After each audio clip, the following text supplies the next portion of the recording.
I was in a position where I was so consumed by my safety I had never felt in my life with a person who was so stable, it actually made me more dysregulated.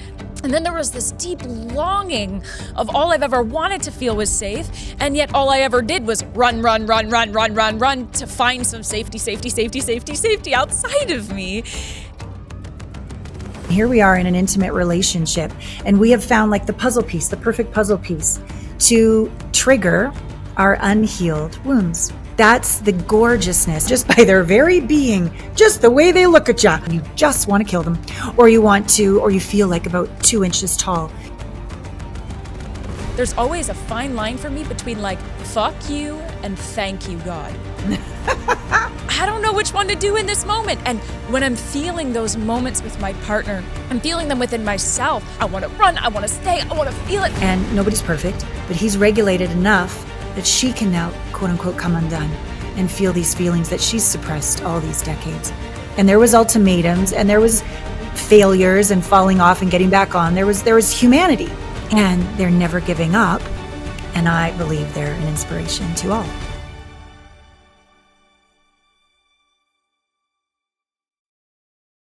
My guest today is Allana Pratt, an intimacy expert, author of 6 books, a global media personality with over 2 decades of experience helping people heal heartbreak and build deeply connected relationships. An Ivy League graduate and certified master coach, Allana has interviewed voices like Whoopi Goldberg, Alanis Morissette, and Nassim Haramein, coached Lisa Gibbons during Dancing with the Stars, and reached millions through her podcast, Intimate Conversations, and her intimacy retreats. But what sets Allana apart is this. She doesn't confuse regulation with readiness. Because while regulation can create safety, intimacy requires capacity, the ability to stay present, open, and connected when your system is activated. And here's my stance. My relationship has brought me peace, but it didn't bring me regulation. Regulation was the first thing intimacy dismantled. Because in my experience, real connection doesn't soothe you into stillness. It exposes what hasn't been met yet. And in modern healing culture, we've mistaken calm for growth and emotional neutrality for maturity. So today, we're asking the question no one wants to ask. Has our obsession with regulation quietly trained us to avoid intimacy? And what happens when healing stops prioritizing calm and starts training capacity for connection? Let's begin.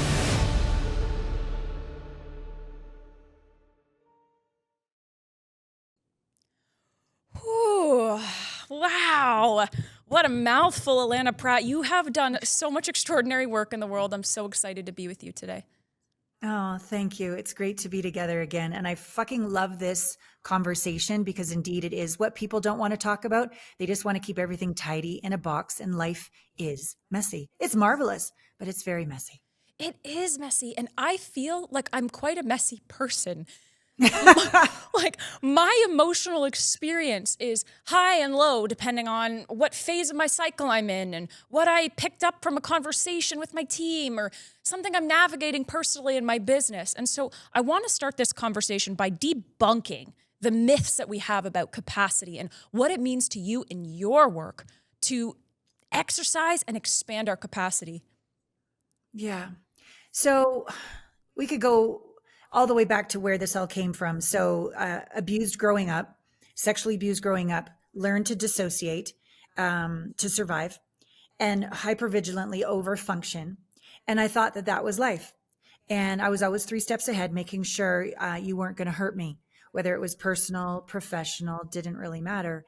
And I had one marriage, then a divorce, then another marriage and a divorce. 13-year custody battle. Who's the only one in common? That would be Alana Banana. And then this relationship where he was so charismatic and everyone loved him and he invested in everyone's companies. And within moving in for 2 weeks, he physically attacked me. And I was so ashamed, Victoria, because here I am, the person that helps people find the one and save their marriage or consciously uncouple or whatever it is. And I had attracted a physical abuser.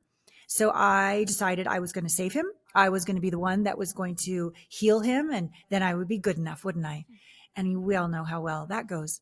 So one night I was screaming so loud in a humongous house. Somehow the police came, put him in jail, Year and a half later, he pleaded guilty for criminal assault. And when that happened, I was like, okay, I have done every modality under the sun. I have credentials up the yin yang. What am I missing? And what I was missing was the integration of emotions in the body, tier 1. I was really good at tier 3 because I was very good at dissociating. So I could leave and be one with the cosmos. No problem. I can hear dead people. No problem. But could I stay in my body in those moments of, as you said, like freaking out? When my nervous system was like, mayday, mayday. No, I wasn't good at that yet. I knew how to stay busy, over deliver, undercharge, whatever it took so that you would stay happy, right?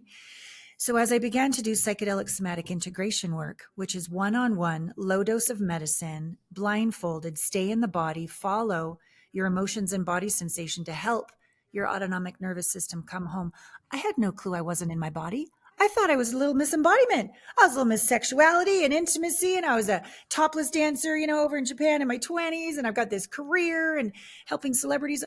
And talk about humbling that I actually, when not even super triggered, just mildly nervous, anytime that I wanted to be sure you wouldn't reject me or hurt me, I left my body.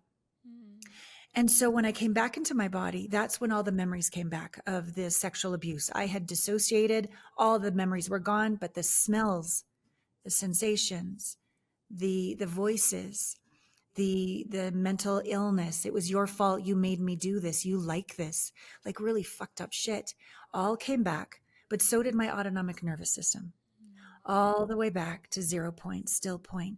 And then I got flooded with wisdom and awareness. It's like my soul that was outside of my body could finally come into my body.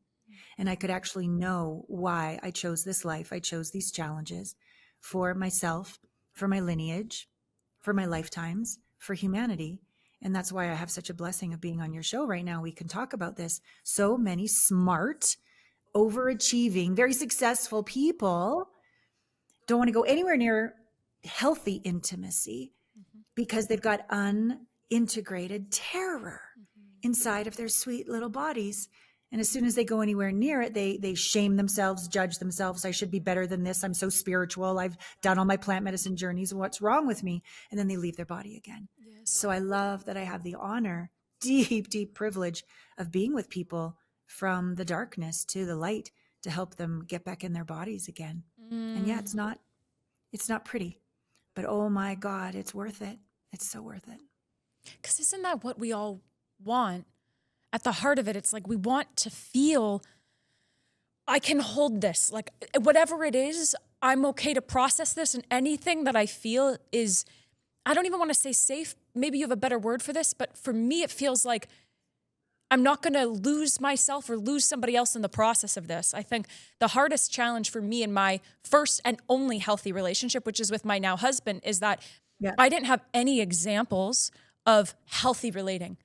It doesn't matter that my parents got divorced. It's how they related before divorce, during divorce, after divorce. It was the relationship that carried with them through, they've been divorced for 30 years now and they still bicker about each other underneath their breath. Like I never knew and still don't have examples of, other than the one I'm trying to create in my own marriage, where I'm like, I can stay in this and feel all of this. And I don't have to flee, which is my story. Because I'm afraid I'm going to get abandoned. So if I leave first, then I can say I left first and I have my dignity and my heartbreak. And that it's like, it's okay to feel these feelings. Yes. It's so beautiful you're saying this because I literally have the experience. Well, I had the experience with my facilitators of the father figure I never had, the mother figure I never had, that safe divine mother, divine father, surrogate person through this facilitator. You're not going to run out of the room because I'm losing my shit. I'm going to show you my ugliest terror, my deepest self-loathing, my hopelessness of, do I even want to stay on the planet? Like things I haven't shared with anybody. With this low dose of medicine and a facilitator that is watching your very inhale, your very exhale, and is feeding back to you while you've got that neuroplasticity and the neurogenesis and we're rewiring our brain. You have the experience of literally rewiring your nervous system that my messy is loved just as much as my magnificent. It goes right in. And as this was occurring and I was being cared for and honored and believed in, and any of these false beliefs that would come up, I was being asked to be curious about that. And is that really true? And let's follow the body all the way back again to 0 point. What's true now? Yes, your mind has one point of view to survive. The identity created to survive the wounds has a point of view. But when those wounds are integrated, the soul, literally the light of your soul, comes into your being and you know truth. You know truth. And to be able to do that in front of someone, I've never been more vulnerable in my whole life and never been so held and loved without condition in my whole life. And then now I get to be that with all of my clients. And they tell me things they haven't told their wife of 18 years. They tell me things they haven't told themselves, let themselves actually come out of their mouth and admit. And they have this experience of impeccable, unconditionally loving safety, security, and that they don't need to change to be loved. Every part of them is equally loved and allowed to come home.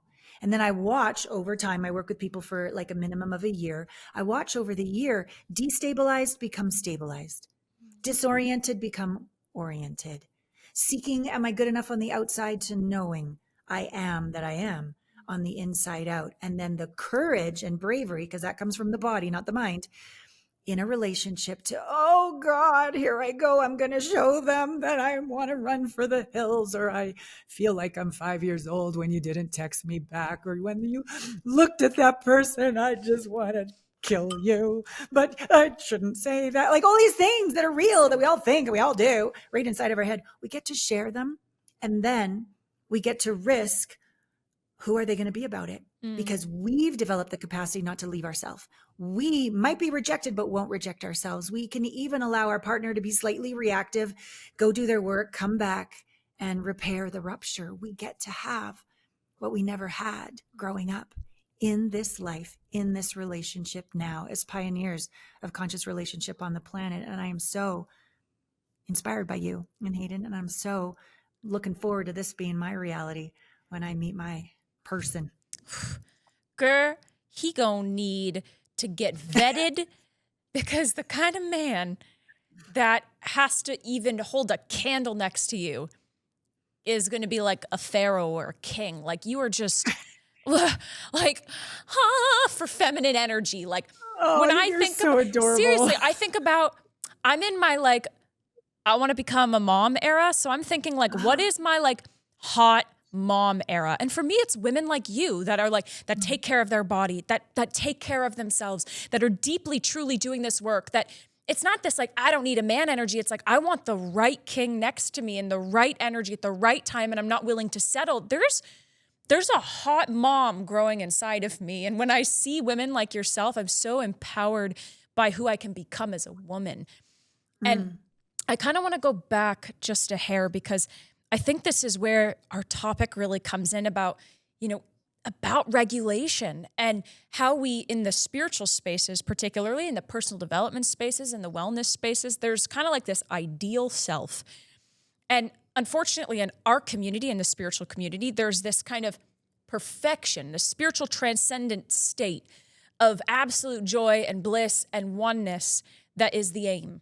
And then I look at my union and I feel those feelings from time to time, but I often feel as well like, whoa, that's a mirror I didn't see coming. Whoa, that was not my highest self in this moment. Let me just backpedal and try again. Okay, let's take space. We'll come back and we'll commune. Like there's a lot of mirror, and the mirror is not regulating a lot of the time. I would say that my love feels secure and free simultaneously, but that doesn't mean that I always feel regulated.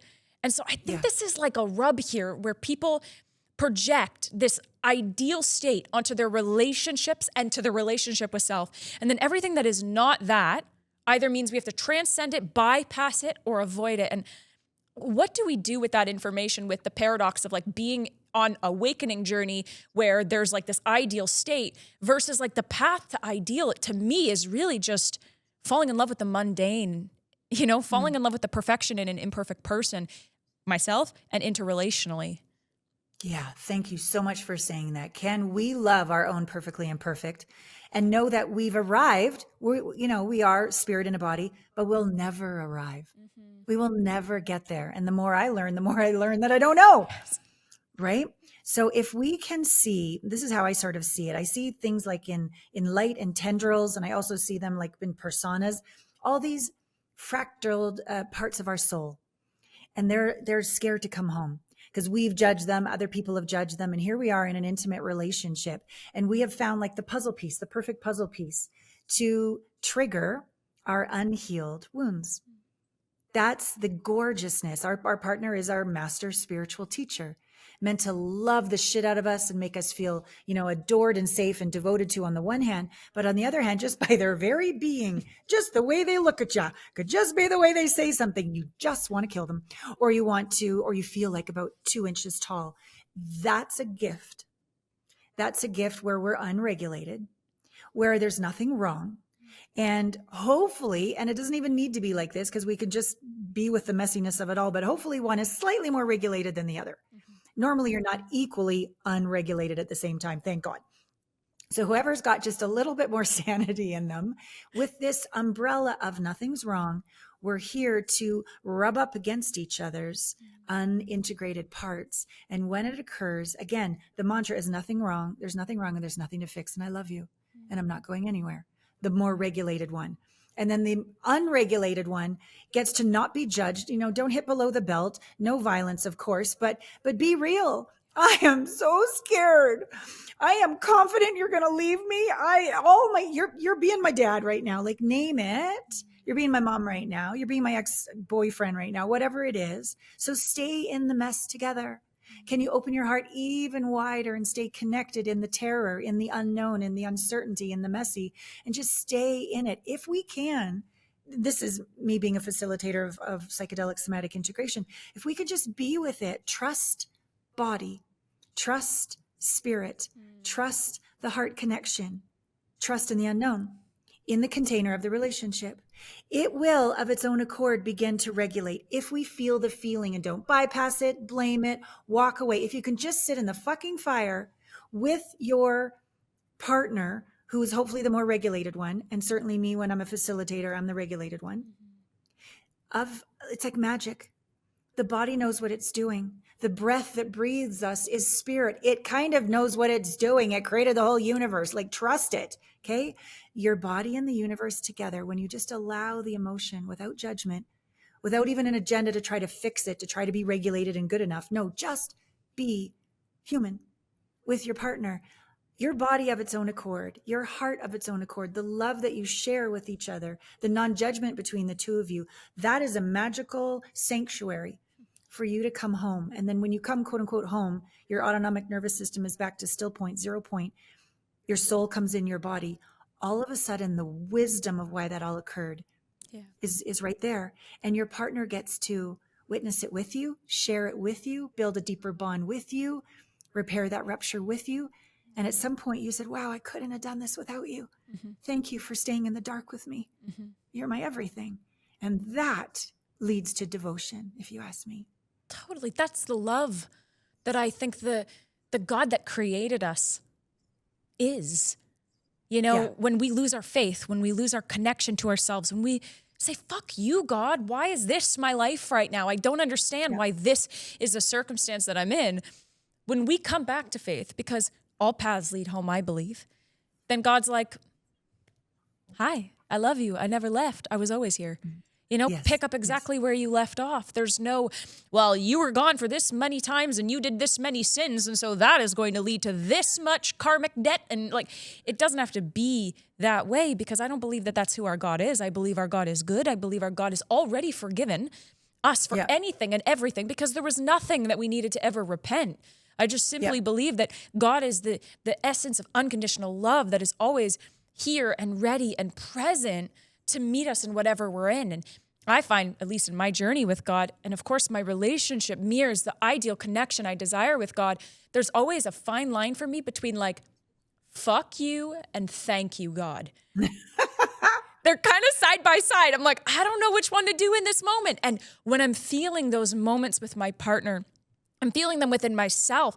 Those moments, it's like, oh my God, I don't even know.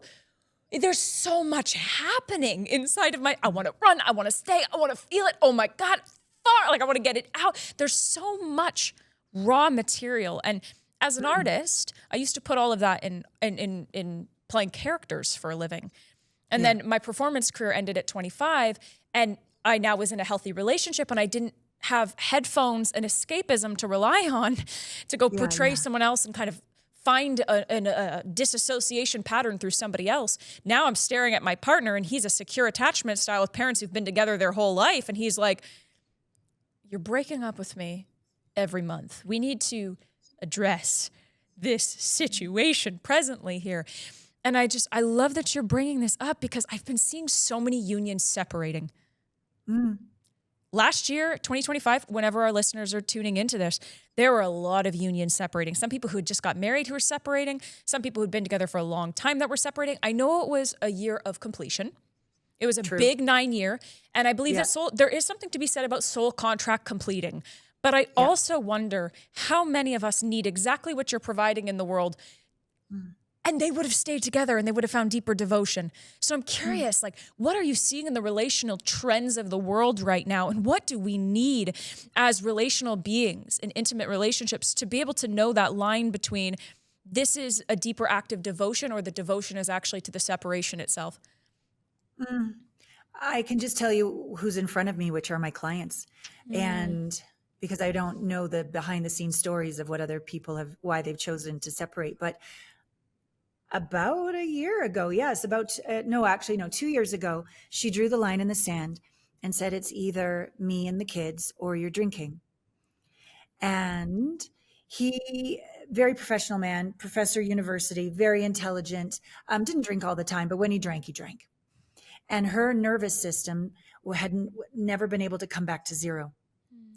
And she was so afraid that if she put down that fierce, loving invitation, he would leave. And she had put off saying that for over a decade, maybe a decade and a half, until the boys were old enough that she couldn't hide it anymore from them. And so we were on a couples call, and I was holding space so that it could be presented in a way with as much love and as least ultimatum as possible, but a true choice. And he said, okay, Sister Allana, let's begin the work. The first year, Victoria, of his work, he did it. He made some strides, but he did it to save the marriage. He did it because he didn't want to be alone either. He did it a little bit to look good, see that I could do it. It was still outside in, not inside out. And he relapsed in a big way. And so it was a real intense moment for her and me to say, okay, let's do another round, but we need to do it for you. And this was like in January when we had this conversation. He's like, yeah, I'll make some time starting in April. I'm like, oh, hell no, you won't. I will not be your partner. I will not have your back. I'm about to give you my last weekend of my vacation to save your marriage. You get your ass on a plane now, or no problem. I love you. You've made your decision. Clearly you're choosing the alcohol over your family. Bless you on your journey, brother. Grumbling, he got on a plane, and we began our second round, a year together.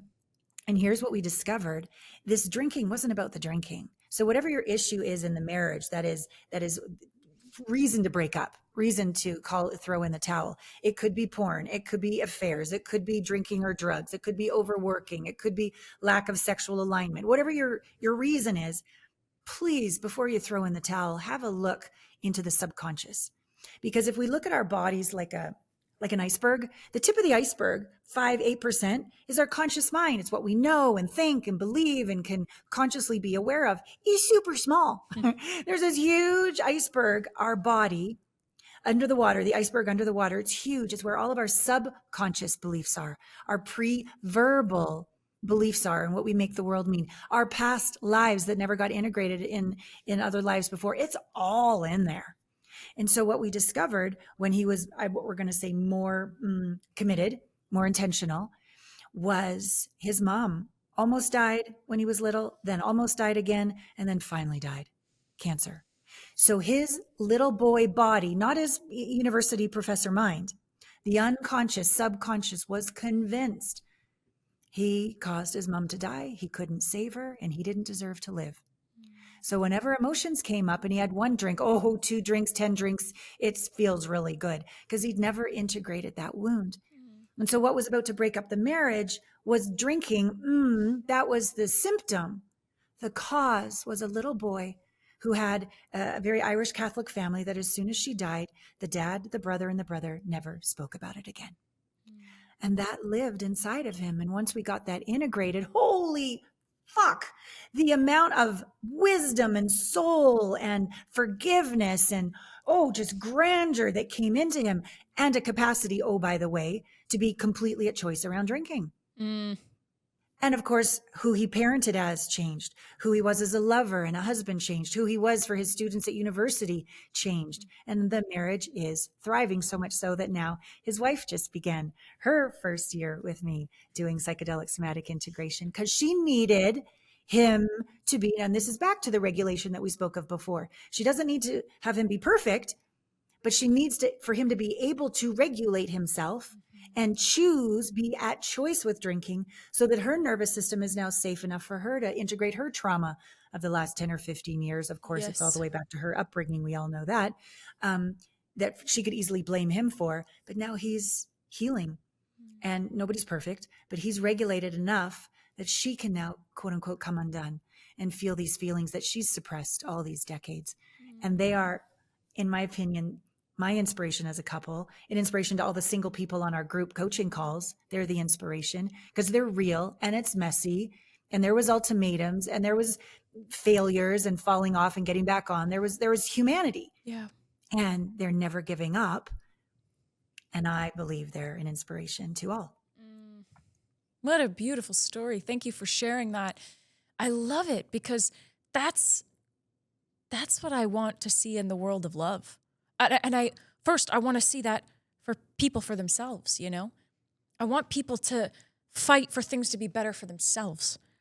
I want people to want to do the work because they want to be better. And I can only say for my relationship, yes, my partner gave me an ultimatum because fuck, Allana, I needed it.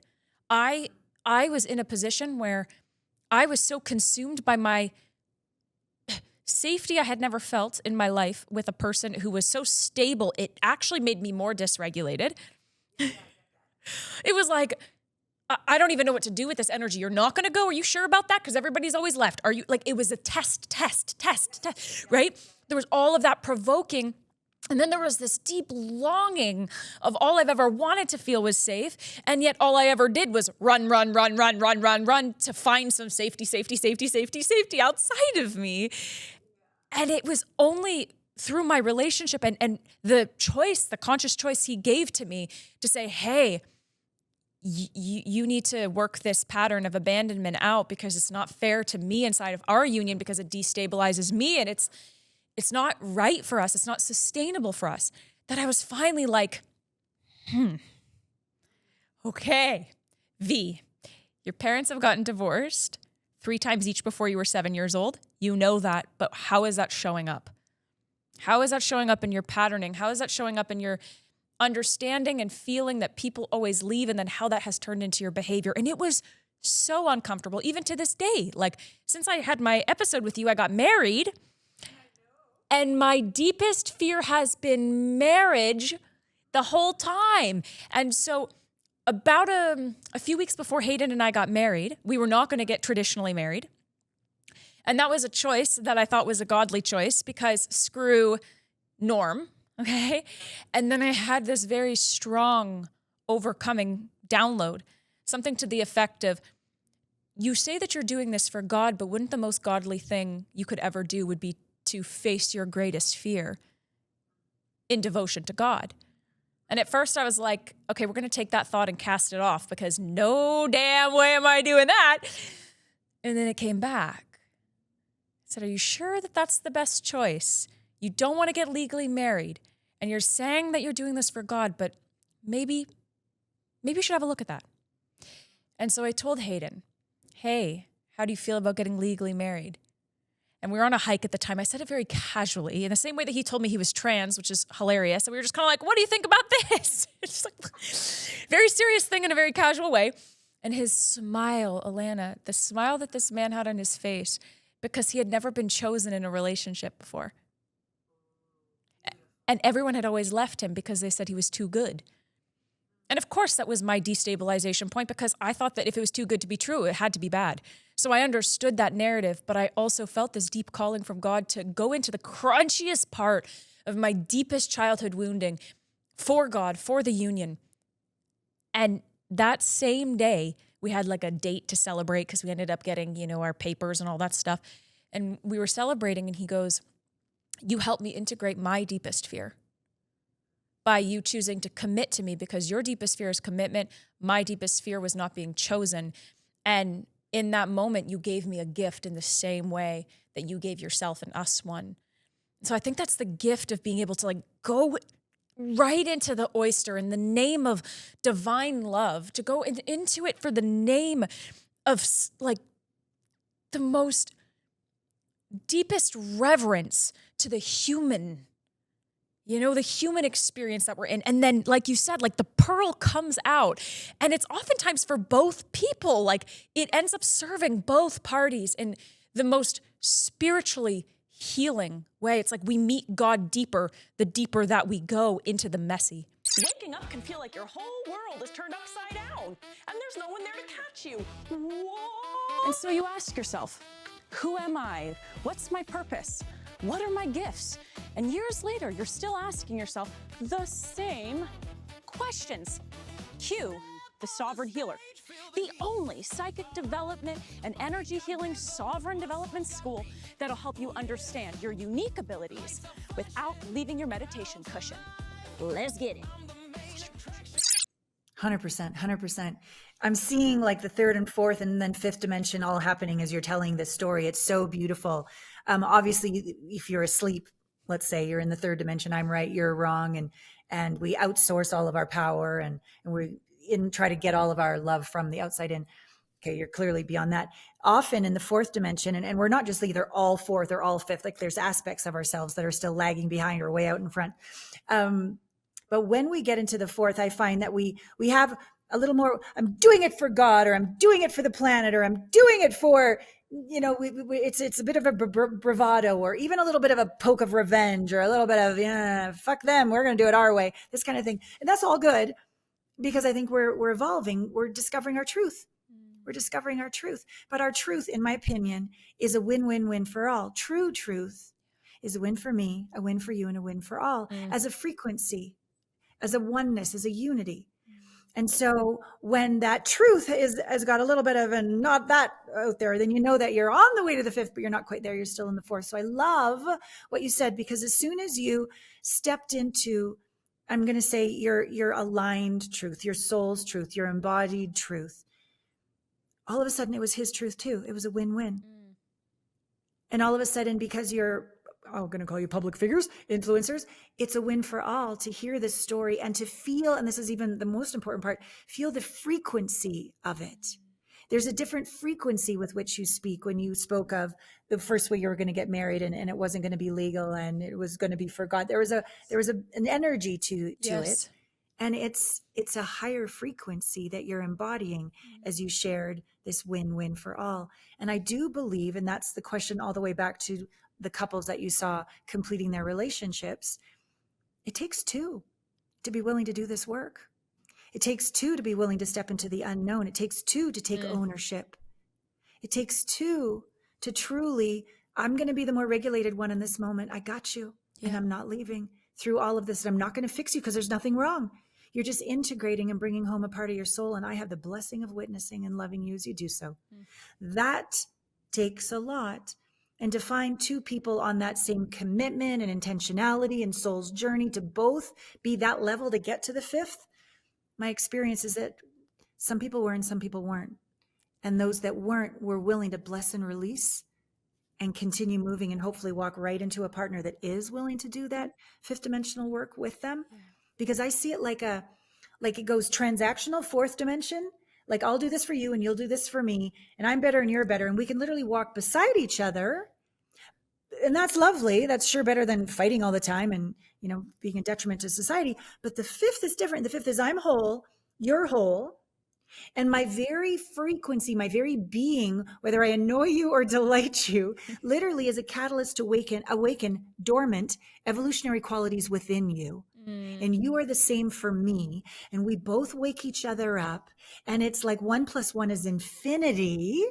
And I am more and you are more, but we are more. Just our very walking into a room or just butterfly effect on the other side of the planet, our very frequency is a contribution to consciousness. Oof. I'm having that. I'll have what she's having. Right?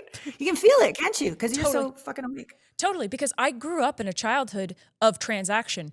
And then when I became a performer from a very young age, it was everything was transactional. And so when I got in my union, and even to this day, it's like that 4th to 5th dance is that is hard work. It is very hard work to be like, okay, I'm trying to prove myself right in this moment, and I'm using transactions of the past against you to make myself more right. Wait, none of this matters. And what I love about when I'm really angry is I'm always right on the cusp of laughing hysterically. I don't know what that is, but every time he's looking at me and I'm looking at him and we're very serious. We're so serious. We're seriously proving our point. I'm like right there from laughing.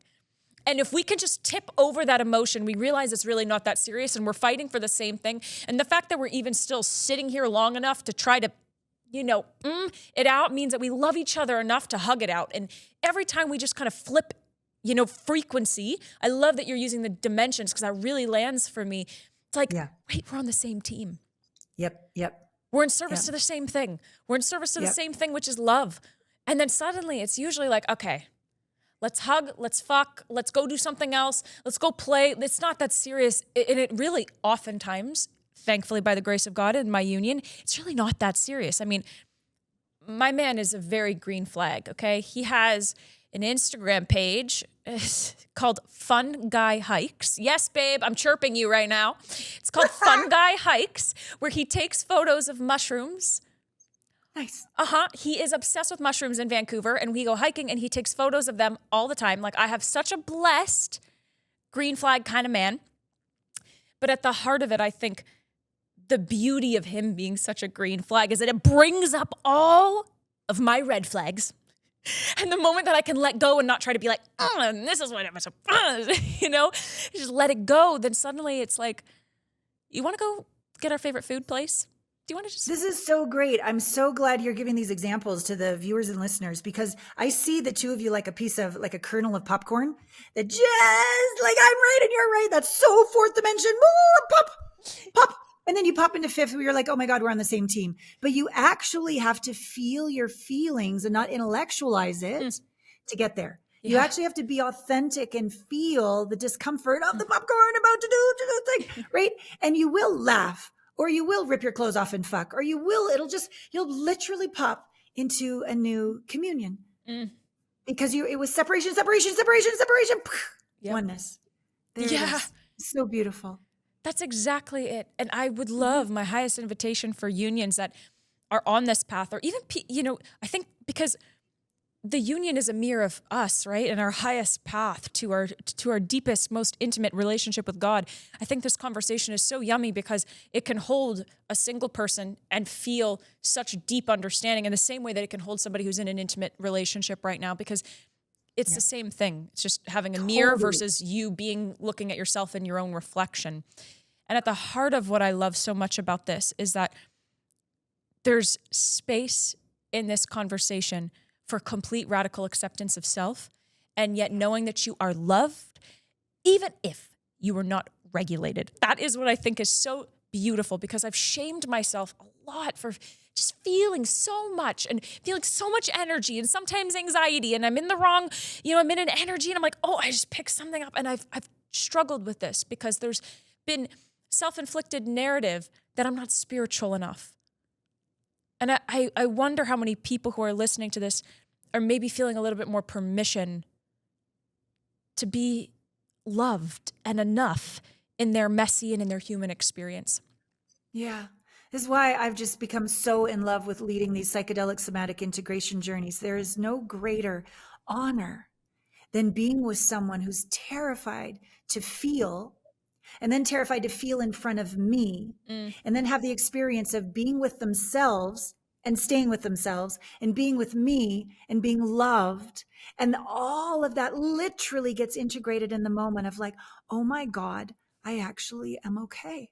I am loved no matter what the hell comes up. I can stay with myself no matter what comes up. I have a real lived experience that when I do so, I come home to the oneness I am, and my soul's in my body, and I'm one with God, and holy fuck.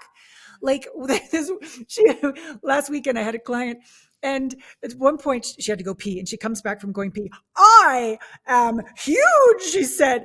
I said, yes, baby girl, you just integrated so much rage, sorrow, and shame.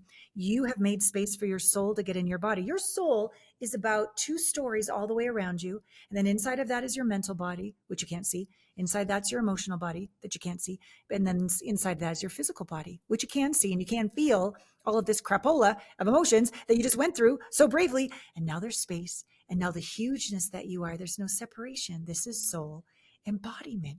Her voice was an octave deeper, and she now has a capacity. And then I literally led a couple days later when she got home, a couple's call with her husband, and she was able to tell him things she hadn't told me, she hadn't told herself, she hadn't told him, because she'd learned how to be with herself in her messy.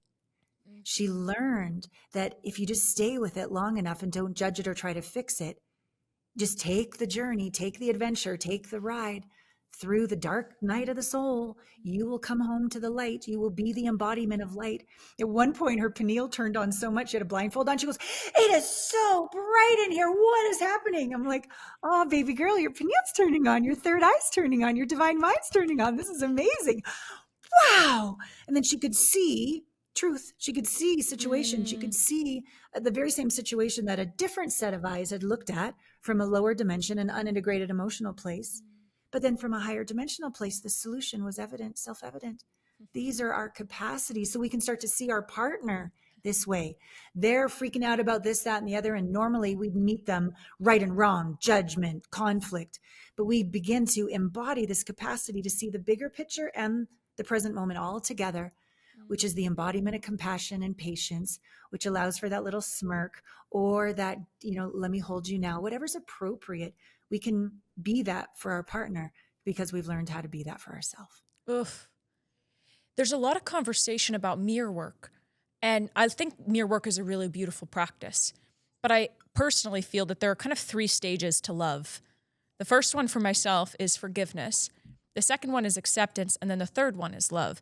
In that sometimes if I look at my hips, for example, and I think about, I don't look like I did when I was 22, it might be hard for me. You are hot. Just saying. Keep going. I'm definitely not ugly. I will say that. I think I'm kind of cute. But I will say as well that my hips don't look, my body doesn't look the way that it did when I was 22. For sure. Same. So it's very easy for me to not be able to go, I love that. But I might be able to go, well, do I accept all the decisions that's led my beautiful body to exactly where it is? Do I accept everything that led me to this moment? Yes. Okay, then is there anything that I need to forgive in myself? And usually it's self-criticism or judgment or shame. Great. And then once I've kind of integrated those 2 other pieces, then God, girl, you looking fine. It's like, you go, girl. Like that body is going to hold a baby. That body has held life, movement, so much love. Like you should be. I feel the feeling of love in that moment. But I find that it's like, I can't really get to self-love sometimes and face myself in the mirror if I'm looking at myself in the mirror, unless I go to what other emotions maybe I can kind of grab in that moment.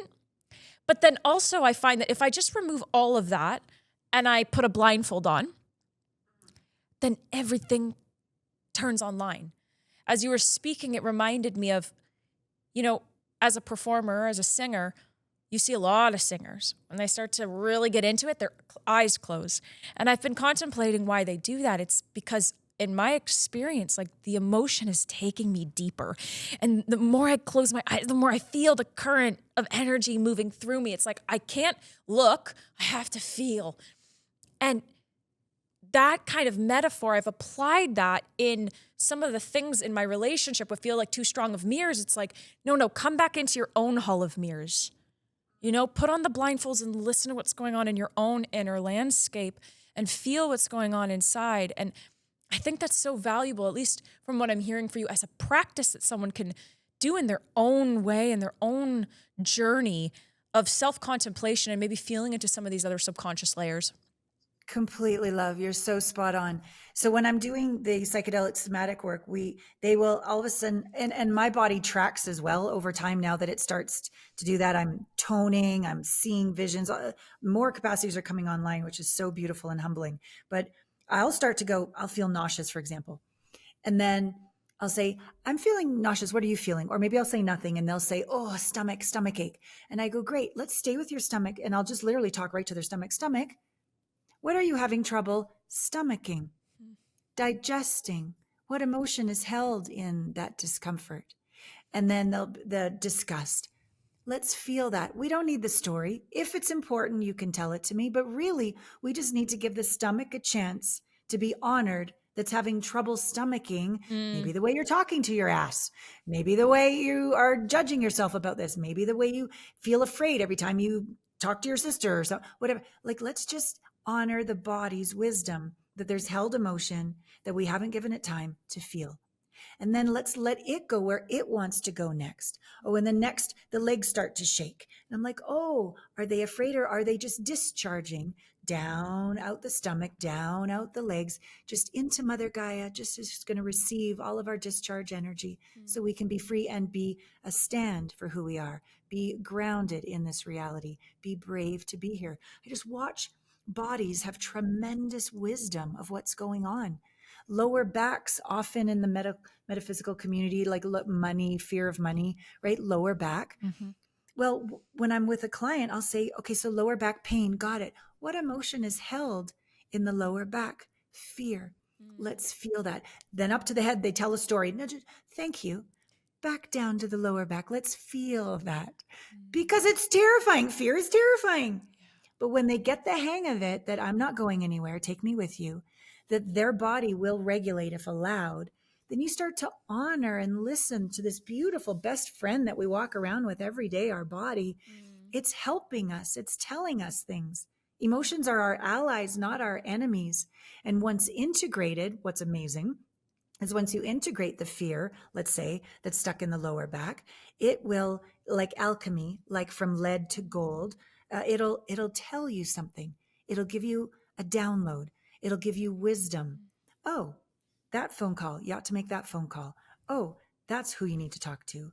That's a decision you need to make here. That's a behavior you need to get a rein in on. It'll tell you, it'll be your friend and ally if we just slow down and be brave, because it's intense. I will admit it's intense to feel it and not bypass. But if that's the beauty of a facilitator like me or a partnership like you have, you can be there for your partner. Honor the feelings because they're going to bring you home to some incredible wisdom. We hear a lot of the word integration, but I wonder in your experience what that actually means in practice in someone's life, because I think we have to be really mindful of these buzzwords if there's not a deep understanding. So walk me through about what does that actually mean in practice? Yeah, I used to use the word heal, which used to mean you used to be afraid and now you're happy. Like this, like we got to get rid of the bad stuff so you can have the good stuff. And this is right and wrong, very, third, fourth dimensional. So the more work I've done, integration is like literally we're an alchemist. We know from science, energy can't be created or destroyed, right? We know that. It can only change. And so if you can address pain, shame, anger, self-loathing, fear, all of these, not as wrong or bad, but just another flavor of the human experience. And our job is to be in complete allowance of it, feel it, allow it to run its course without trying to make it do anything and without judging it as less than. It will, and there's the word integrate, it will change form. It will like alchemy.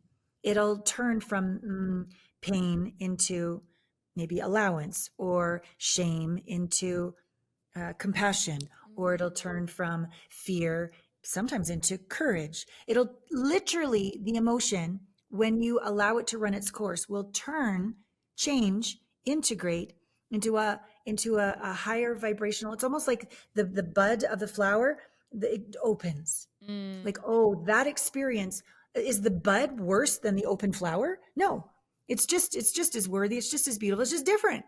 And so the difficult emotion, when allowed to be experienced, will integrate, change, evolve into another expression of who you are in your body as a capacity that no one, no thing, and no circumstance can take away, such as patience, compassion, courage, allowance, knowing, awareness, all these different things it will turn into. And so for me, that's what integration means.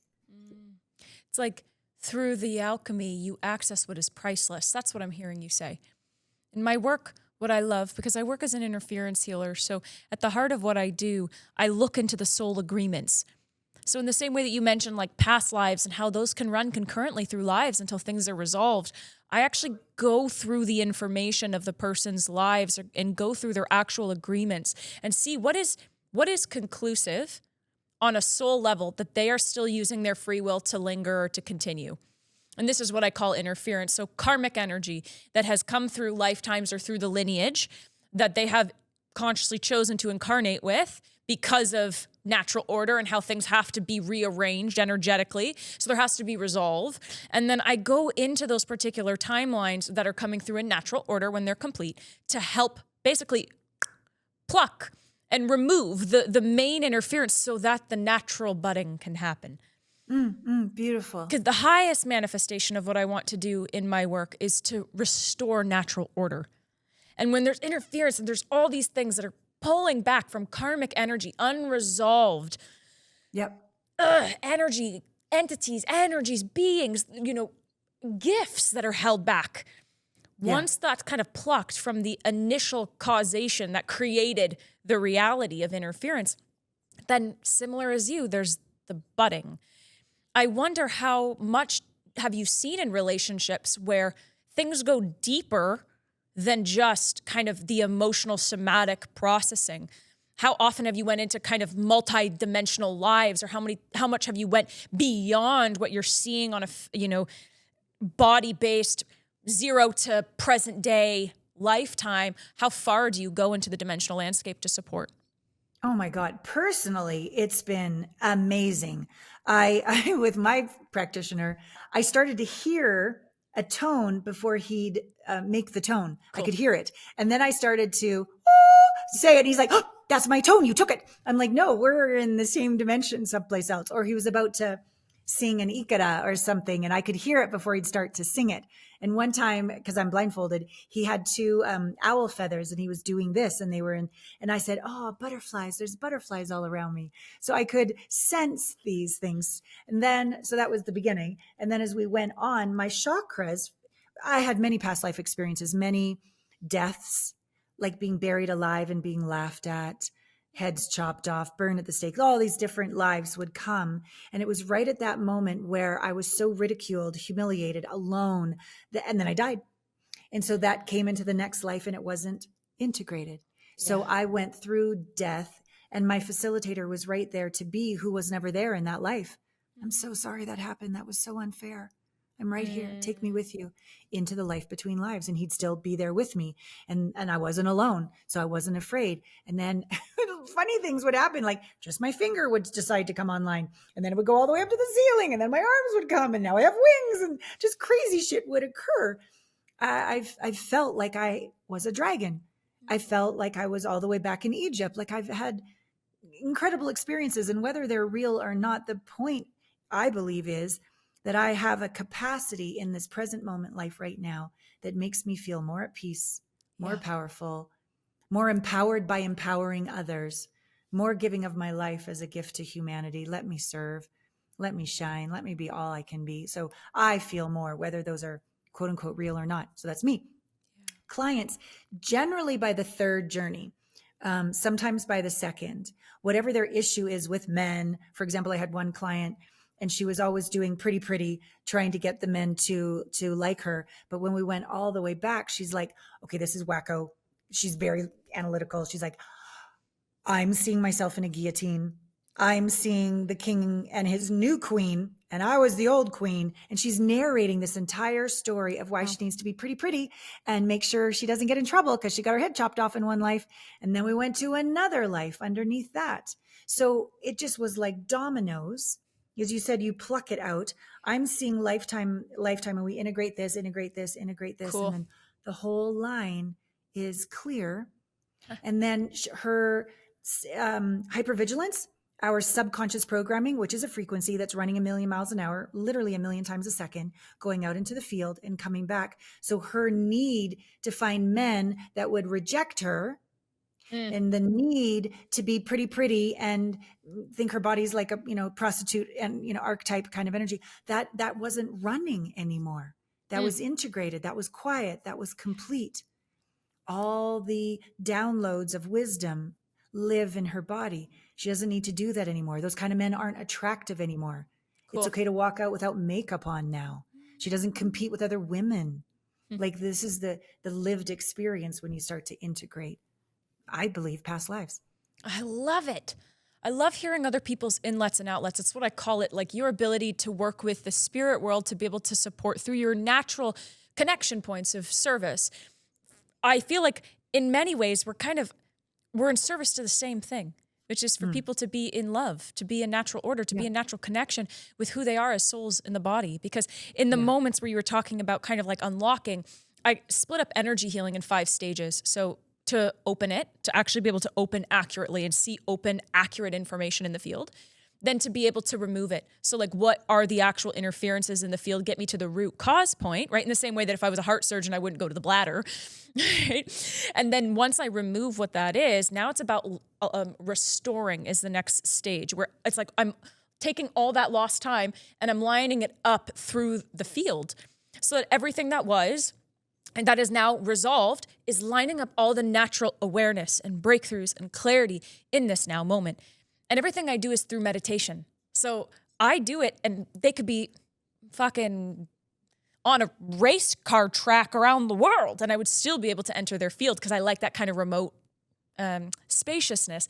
And then once everything's lined up, like all the keys in their energy is lined up naturally, then I surge everything out. That's the 4th stage. And then I seal everything. So making sure that anything that I have kind of opened in the quantum is now closed so that it's sealed. Their whole field is contained in their natural way of being. And in a really beautiful way, it's like I'm bringing them back to wholeness and you're bringing them back to wholeness, but in our own passageway that we have learned and God has taught us and refined us to be able to prepare others on the path. It's gorgeous.